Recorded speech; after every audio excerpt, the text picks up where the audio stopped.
Here on this pirate starship, we know a thing or two about feeling the tension in the room and anticipating a conflict. As an example, many of you may remember my former first mate Freely, who accidentally spilled his acid rum on my favorite hood and ruined it. The mess hall grew silent, the crew's eyes grew wide, and your captain rose silently from his chair. Oh, shit! No, please, no! Whoa! Oh. Pull up a seat, pour one out for poor old first mate Freely, and listen up as your captain spins you a tale of another possible conflict whose tension is so thick I can practically taste it in my coffee. Oh, this coffee smells like shit. It is shit. Oh good, then it's not just me. In this video, we're going to talk about some of the rumors going around about the upcoming Obi-Wan Kenobi show that is releasing on May 25th. Fair warning, though it's unsubstantiated, some folks may consider this information spoilers. And after that, we're going to talk about the long history of conflict within the Star Wars fandom, and finally, I'm going to talk about what will happen if Kathleen Kennedy uses her twisted hell magic to ruin arguably the most beloved pair of characters in Star Wars. As always, I want to hear your thoughts on the subject in the comment section. Can the fandom survive another civil war? Are we already as split as we possibly can be, or can it get more fractured? This is gonna end right here, right now. Let's dance, dickweed. I want a polka. Not so fast, you ingrates! ¿Cómo están, bitches? Boy, that escalated quickly.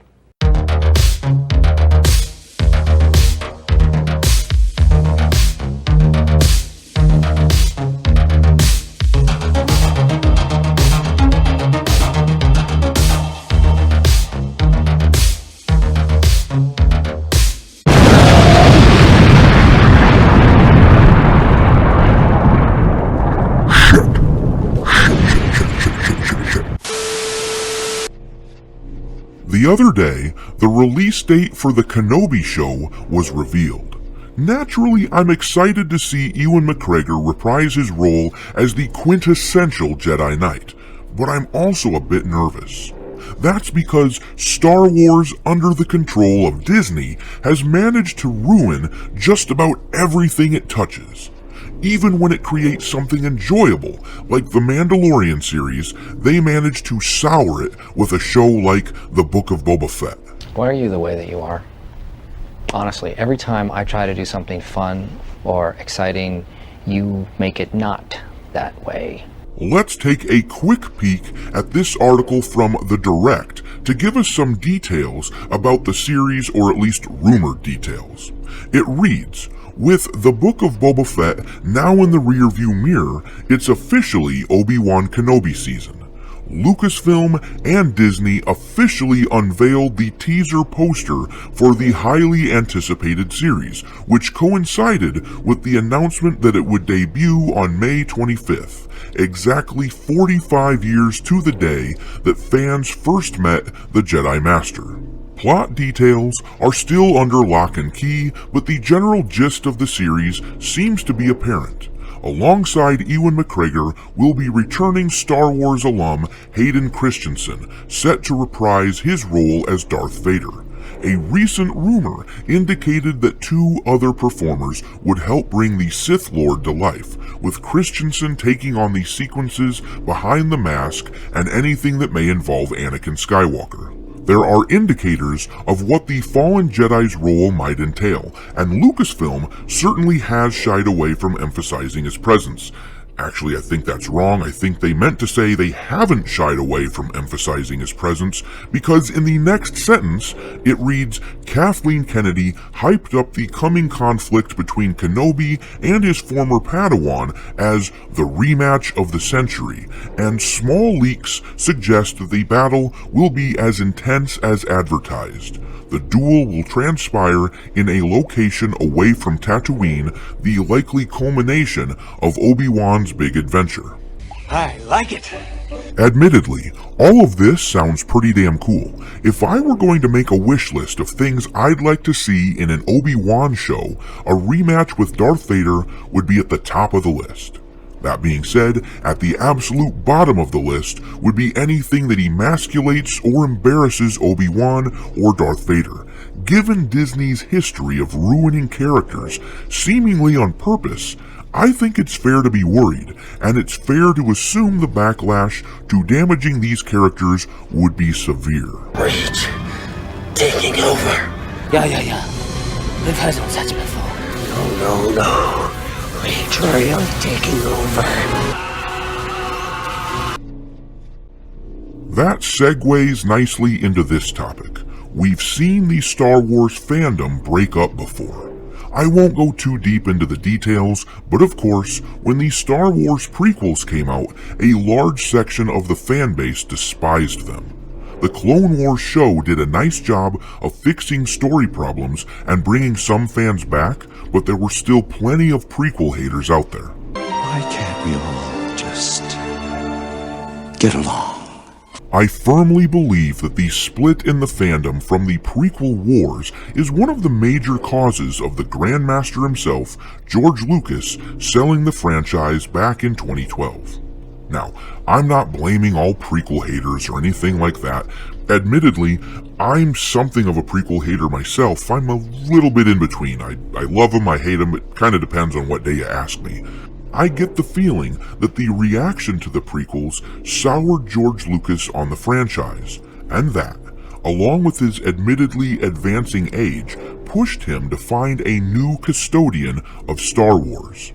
One of the best things about old Star Wars was the fact that it was not owned by a soulless corporation just trying to make a buck. It was owned by someone who loves it like the fans do. So in many ways, if we want to understand the reason behind our current Star Wars plight, we need to look in the mirror. You dumb bastard. If I could speak to a version of myself from, 2006 or something, I'd want to tell him that one day there would be a Star Wars movie more divisive and more hated than the prequels. Of course, younger Dr. Disaster would find that difficult to believe, but the proof is in the pudding. On Rotten Tomatoes, the prequels are rated a 59, a 56, and a 66, respectively. The Last Jedi isn't even close. And of course, it's fairly certain that division was the purpose of Captain Roundhead. That's no moon. Star Wars fans are fractured now more than I've ever seen them as a result of the sequels. Often, I don't see discussions anymore so much as massive arguments filled with genuine vitriol. The prequel wars brought about the sequel wars, and the sequel wars have brought us to a very dark place where very few fans have any hope for the future of Star Wars. Can the franchise and the fandom survive the coming war if the Kenobi show turns into a mess? One thing's for certain. If the fanbase fractures off into any more factions, we'll have enough groups to start our own United Nations. The most troubling thing for me is that the more we splinter apart, the less likely it is that a majority of fans will ever be pleased with any particular product. I know we talk about it a lot, but we could be staring down the barrel of the death of Star Wars. We're doomed! Doomed! Maybe it's already unavoidable. The Mandalorian seemed to be keeping Star Wars on life support, but the Book of Boba Fett severely tarnished that show for me and for a lot of other fans. Perhaps the sequels began an unavoidable death spiral. or perhaps the death spiral began earlier. After all, I've often referred to the treatment of George Lucas at the hands of the fans as the first Star Wars cancellation. Far before Gina Carano was fired by Disney, George was essentially fired by the fans. Now, you can argue that these are different circumstances, and I certainly would, because I think the Carano situation was done with malice in Lucasfilm's heart, and I think the fans were simply brokenhearted about the prequels. We are heading into a project now that will reportedly feature two of the greatest Star Wars characters ever shown on screen. Some may argue that Vader was already ruined by the sequels when they undid the very purpose of his self-sacrifice and brought back the Emperor in The Rise of Skywalker. Others may argue that Obi-Wan and Vader were already ruined by the prequels. But all I know is that the Obi-Wan show is coming on the heels of one of the more disappointing Star Wars projects since the sequels, so I'm not exactly inspired with hope that Lucasfilm won't screw this up. What do you think? Is Star Wars going to be okay if Kenobi is a lackluster show? Or will this accelerate it to a swift demise? After all, it may seem like one little show in a multitude of Disney projects, but considering the material it's covering, the stakes may be higher than you think. Look! Jesus Christ! I warned you! Thanks for watching, me hearties. If you haven't already, your captain is inviting you to subscribe to the channel and become a part of the crew.